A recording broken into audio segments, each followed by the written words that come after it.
जी आप इस सारी सूरत हाल पर आप क्या कहते हैं कि ये मामला अभी भी किस तरफ जा रहा है?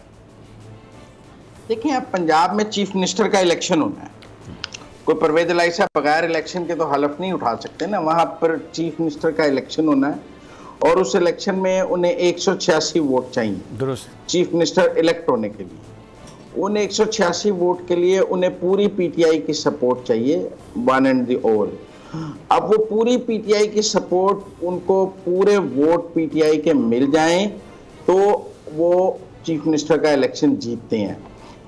ये दुरुस्त है कि पीएमएलएन के 5 लोग उन्हें वोट डालने को तैयार हैं, जो 5 लोग उस्मान बुज़दार के साथ थे, जिन 5 लोगों ने इमरान खान से भी मुलाकात की पंजाब में, अशरफ अंसारी और वो जलील शरकपुरी और वो ग्रुप जो है 5 लोगों का, तो वो 5 लोग उनके पास हैं स्टॉप गैप अरेंजमेंट में कवर करने के लिए। लेकिन उन 5 के साथ तरीन ग्रुप के पूरे लोग, अलीम खान ग्रुप के पूरे लोग और बाकी पूरी पीटीआई उन्हें चाहिए इस चीफ मिनिस्टर का इलेक्शन जीतने के लिए।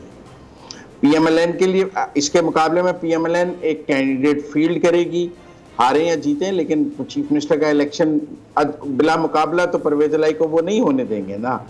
तो अगर वो चीफ मिनिस्टर का कैंडिडेट तरीन ग्रुप से दे देते हैं तो फिर क्या होगा। और पीपल्स पार्टी से अभी बात हुई है तो वो कह रहे हैं कि हम परवेज इलाही को वोट नहीं देंगे। ये बड़ा नेक टू नेक मैच होगा पंजाब में। हम ये नहीं कह सकते कि बहुत ही स्मूथ मैच होगा, बहुत आसानी से वो जीत जाएंगे। ये एक बहुत टफ होगा परवेज इलाही के लिए वहां से वजारत आला की सीट निकालना। सब्सक्राइब करें और बेल दबाएं ताकि कोई खबर रह न जाए।